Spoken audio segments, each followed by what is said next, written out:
I still to this day think like that's the book that made me who I am. Hey everybody, it's Emily at Arg Schooling, and today I want to talk about some of my personal favorite historical fiction books.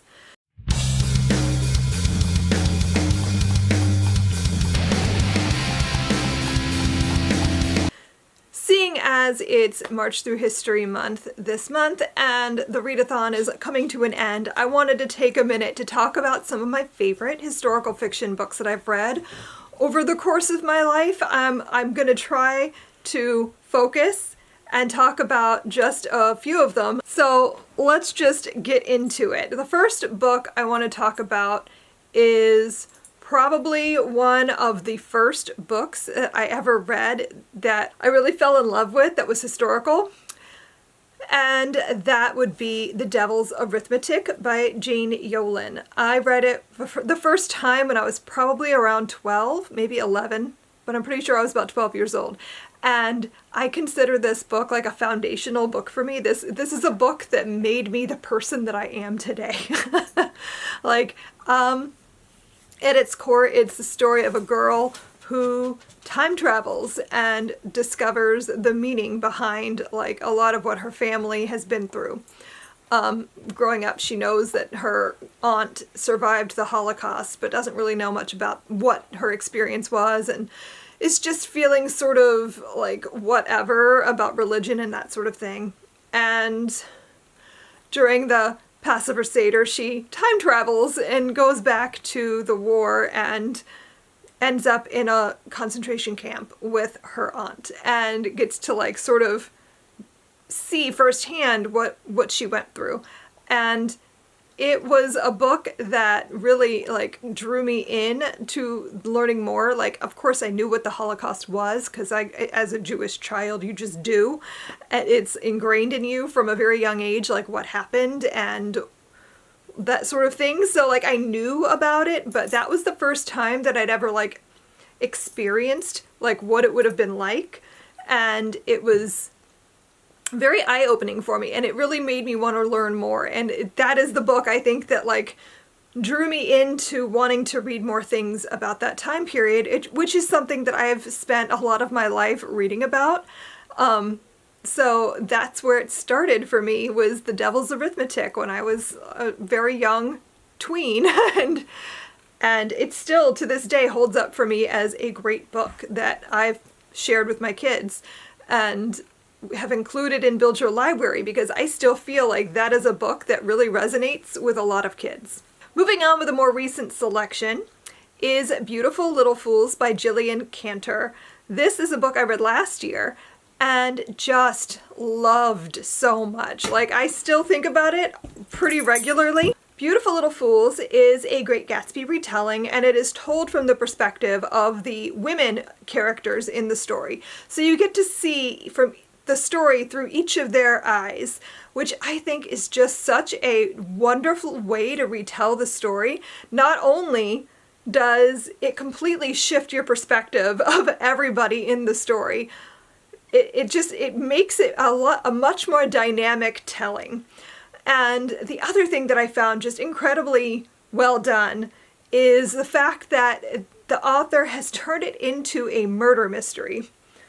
So in the original book, it's pretty clear who kills Gatsby, but the author of Beautiful Little Fools flips that whole thing on its head.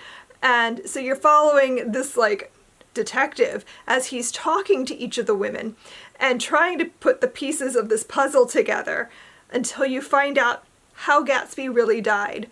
And wow, like, it's such a great story. And the way the author gives these women a voice changes the way you see Gatsby entirely. Like, in the original story, he's meant to be seen almost as this romantic hero, but Gillian Cantor completely changes your perspective. It's just done so well. The next book I want to talk about is another Holocaust story, and that is They Went Left by Monica Hesse. This book, for me, I think, is so good and so important because it focuses on what happens after. I find, for the most part, that the majority of the books I've read that are about the Holocaust just sort of either end right at liberation and it's like, oh, now they're free, we're moving on now. Or it just kind of wraps up very quickly what happens after. Like, the war ends, the camps are liberated, they did this, they did that, and then they went home. The end.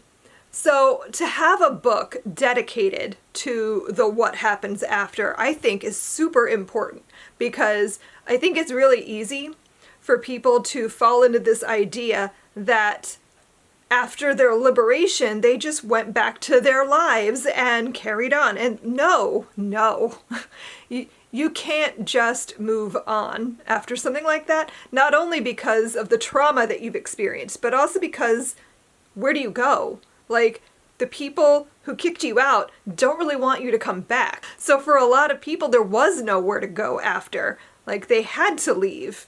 But where do you go? So you're following the main character, Zofia, and you know that her family has died, because she talks about it at the beginning of the story. That's not a spoiler. That is what the "they went left" means, is when they were in line at the camp, her family was sent left and she and her brother were sent right. So she makes a promise to her brother that no matter what, she will find him and they will stay together and they will carry on with their lives together after.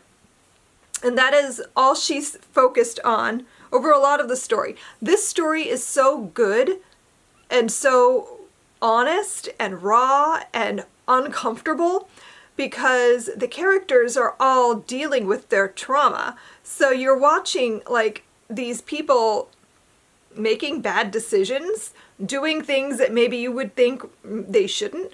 And also you have to know too that like Zofia is an entirely unreliable narrator. She is dealing with a lot of trauma. She has been ill for a large part of like her recovery is just getting back to being like a healthy person again because she was so sick and malnourished from her time in the camps. Like the beginning of the story is her like in a hospital recovering. It's just such a raw, emotional, impactful story. And one that I think about regularly and because it just really stuck with me.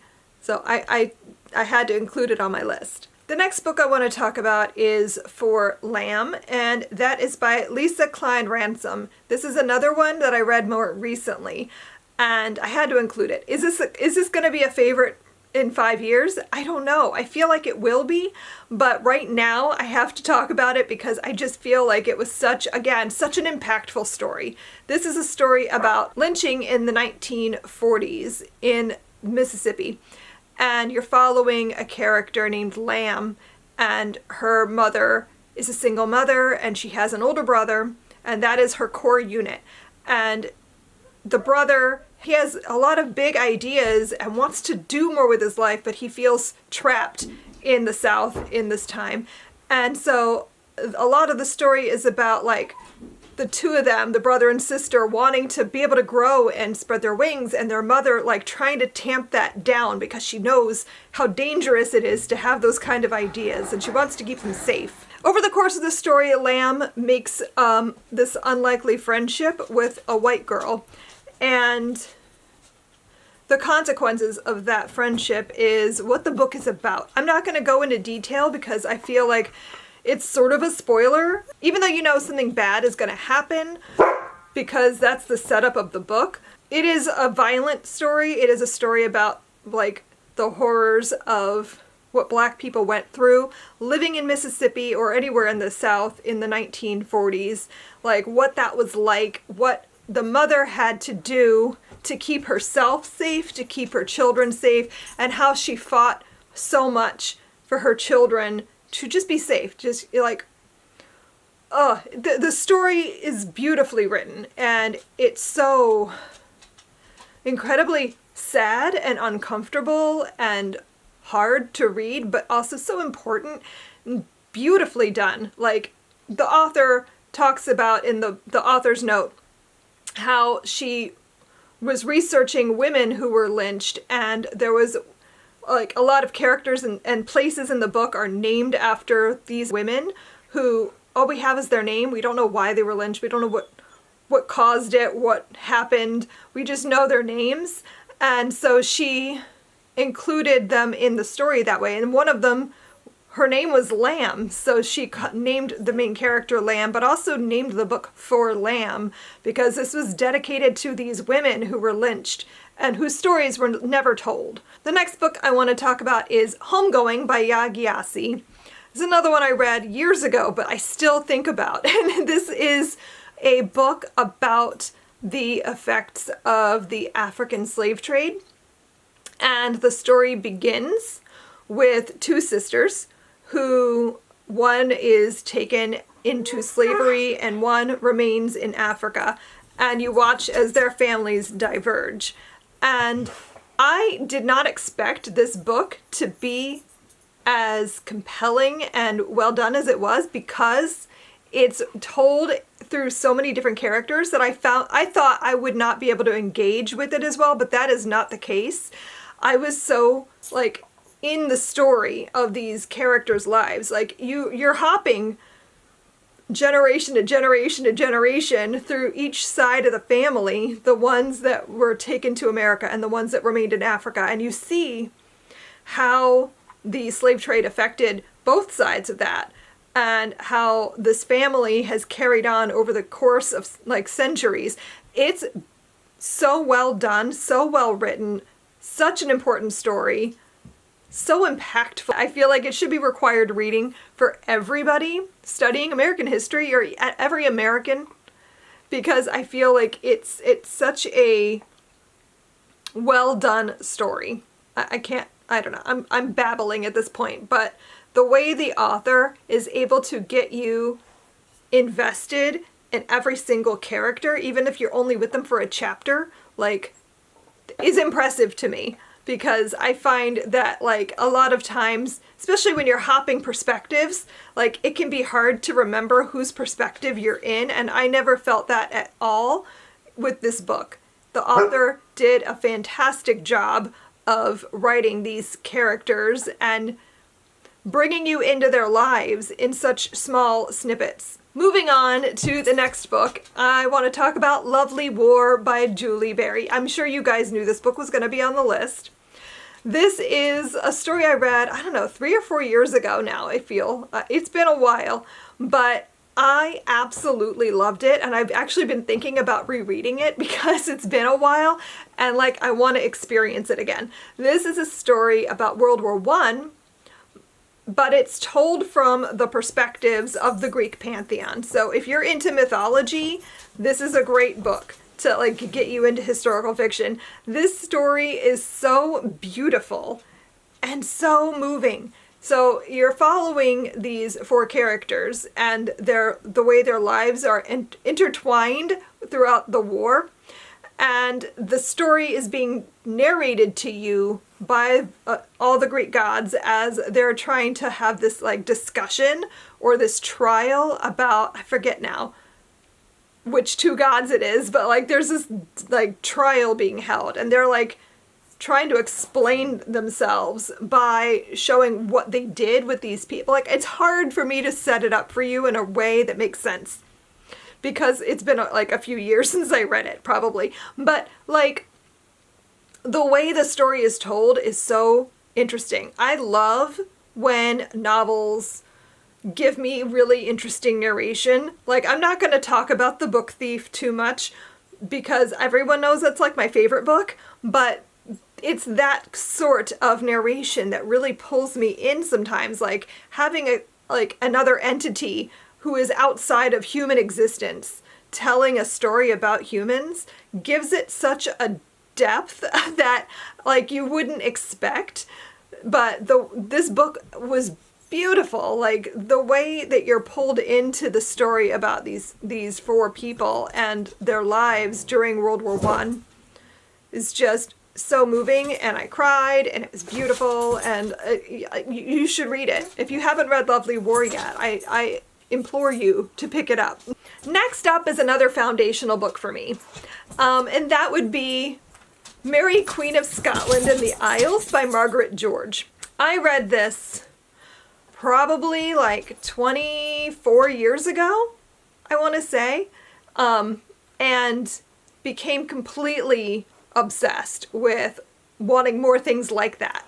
I believe this book was given to me. I think it was a loan. I borrowed it from my husband's great grandmother. she had a bunch of she had this like wall of books in her house, and I think I was browsing just because, you know, I can't not look at books when I see them, and she offered it to me to read, and I devoured it. And this is no small book. This is a big chunky book. And I was a mother of a very small child at the time. So like the fact that I read that book so quickly speaks to how good it was, and how much I have thought about it over the years is just insane considering how long ago I read it. This story is about the life of Mary, Queen of Scots. And I believe it begins with her birth and it goes through her death. So it is her entire life. And it's told in such a beautiful and compelling way. Like, I've literally bought as many of Margaret George's books as possible over the years, but I've never read any of the other ones. Partly, I think, because I'm afraid they're not going to live up to how beautiful and how moving and good Mary, Queen of Scotland and the Isles was, because like that book was just like the thing that made me love historical fiction. And what if the other books aren't as good? I don't know. I'm being ridiculous, and I should just read the things I buy. But I thought this book was so fascinating. Like, this is also the thing that I would say got me into like British history and wanting to know more. It's the thing that started my love of the Tudors, that and the movie Lady Jane. Those two things together, which happened a few years apart, but still, I would say the two of those things are what made me obsessed with learning more about the Tudors. Such a beautiful, I need to reread it. Like, I've been wanting to pick it up again, but like it's such a big book, and I always have so many things to read that I just like never make myself actually commit to picking it up again. But maybe I should. I feel like I should, because that book, I still to this day think like that's the book that made me who I am. Like, does that make sense? I don't know. Moving on, the next book I want to talk about is Shanghai Girls by Lisa C. I've read a lot of Lisa C's books over the years, but this is the one that I think is my favorite. And this is a story about two sisters who are trying to escape China. This is right before, or is it during? Yeah, I think this is just before the start of World War II, so it's like 1937, I think. And it's right around the same time as the rape of Nanking, and they just barely make it out of China. And I want to say one of them ends up becoming a paper bride, or do they both become paper? Yeah, I think they become paper brides, and it's been a while since I read it. And they end up in America, and so you're following them, like, escaping from China. You're following them as they are trying to make their home in America, what it was like to come to America as a Chinese person at the beginning of World War II. You're going to Angel Island and like their marriage and all of those things. Oh, there's a pregnancy and a child, and this book was just a heart-wrenching, like, hard to read story because it was so sad. But there is something wrong with me because I love when books hurt me. I love when a story just destroys me. Those are always my favorite books, and this one does that to you. It's so sad and so hard to read at moments that, like, I remember taking breaks because I needed to breathe for a minute and come back to my world where I was safe and comfortable, because it was scary and upsetting and hard and like just so sad. There's a second book, Dreams of Joy, that is also extremely good. Like, That one jumps ahead in time, and it focuses on the Cultural Revolution in China, which was also just such a sad, scary time to be there, and such a great story. Like, the two books together, highly recommend. Lisa C's writing is just spectacular. It's beautiful, so beautiful. Definitely recommend that. The next book I'm going to talk about is These Shallow Graves by Jennifer Donnelly. This one is set in New York City during the Gilded Age. And this is the book, I think, that really like pulled me into reading more about the Gilded Age. It's a time period that I had not really delved into much before this. And it's now like one of my favorite time periods to read about. And I'm going to give that to Jennifer Donnelly for introducing me to a story set in that period. Like, it's not the first thing I've ever read or seen in that time period, but it was the first thing that really sucked me in. This is a book about a girl who is living in New York City. She's wealthy, she has a very comfortable life, but she wants more. And she wants to like be a writer and do things, but it's not expected of her. She's expected to get married and have children and be a socialite. And she finds that incredibly dull. This is a trope that I just will always love, is a girl who is wealthy and well-bred and is expected to just get married and have children, but wants to like do more things and wants to like explore the world or be a doctor or be a writer or whatever that thing is. I love that. And so she wants to write as a journalist, and there's a whole murder mystery element to this book. She makes friends with a boy who is working for a newspaper, and he lives on the other side of New York. So you're getting like the wealthy side and the poor side, and seeing like how close they are to each other is just wild to me. Like, just this giant disparity, but with like nothing in between it.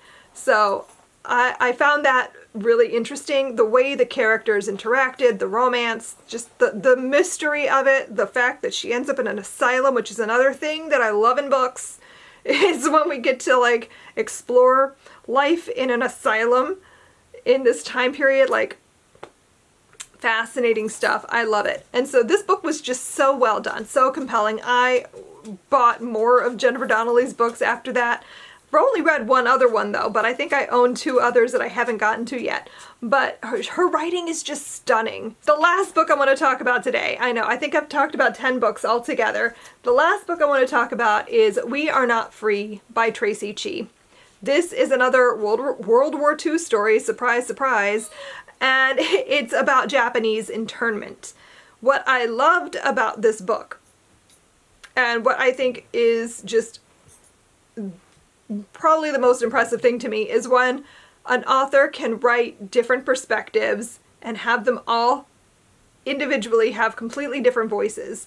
And I think Tracy Chee nails that in this book. I want to say there's like 8 or 9 different character perspectives, which is just, there's a lot. There's a lot of different characters. You're following this entire like friend group as their families are all rounded up and put in internment, and their experiences of that, and what each family goes through, and what each character is thinking, and how they all interact with each other. And you're following each perspective, and they're all so incredibly different. And like, I never at any point in that book got confused about whose character I was reading, which I just think is incredibly impressive, because there have been so many books where I lose track and I'm like, hold on, which character is this again? And I have to keep flipping back to figure it. I never had to do that.